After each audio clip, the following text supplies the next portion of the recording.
Hello বন্ধুরা, তোমরা সবাই কেমন আছো? অনেকদিন পর আমার অ্যাকাউন্টে ভিডিও পোস্ট করছি।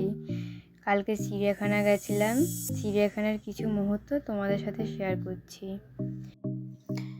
অটো থেকে নেমে আমরা এবার হাঁটতে থাকছি বাসের জন্য, ওয়েট করব। আমরা 4 জনে যাচ্ছি চিড়িয়াখানাতে।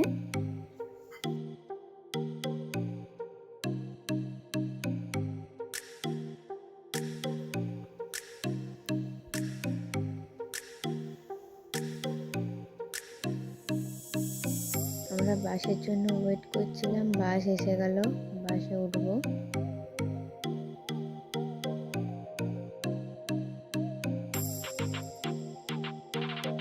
ফাইনালি আমরা চিড়িয়াখানায় পৌঁছে গেলাম। দেখো চিড়িয়াখানায় কত ভিড়, আজকে সানডে বলে এত ভিড় হয়েছে। আজকে আমাদের আসতে একটু লেটও হয়ে গেল অনেকটাই।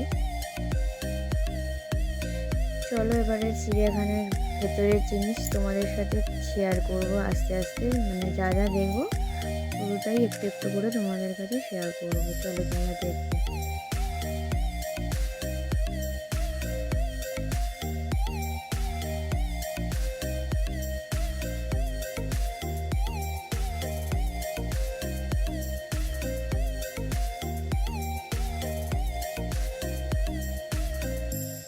এখানে শিম্পাঞ্জির জন্য ওয়েট করার পর ফাইনালি শিম্পাঞ্জি বেরালো। অনেকক্ষণ ওয়েট করতে হয়েছিল, তারপরে দেখলাম।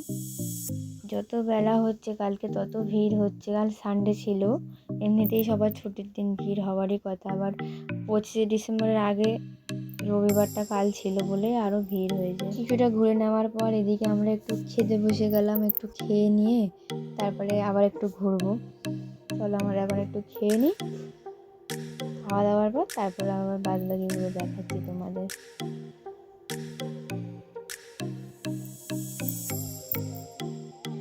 চিড়িয়াখানা 150 বছর পুরনো হতে, মানে আগের থেকে সিস্টেম অনেক সুন্দর হয়েছে, মানে এখন অনেক সুন্দর হয়েছে আগের থেকে।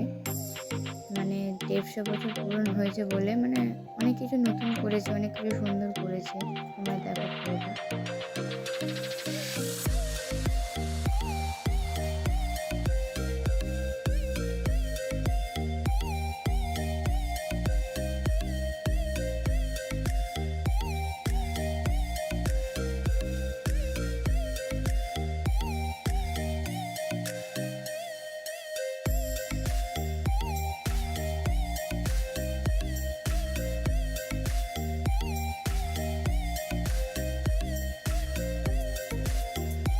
চিড়িয়াখানা আমাদের বাচ্চা থেকে শুরু করে বড়দের সবারই খুব ভালো লাগে।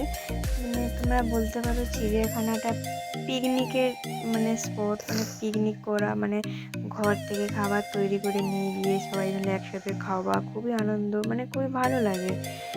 তো এটাই বলবো, যারা এখনো এই সিজনে ঘুরে আসোনি তারা ঘুরে আসো।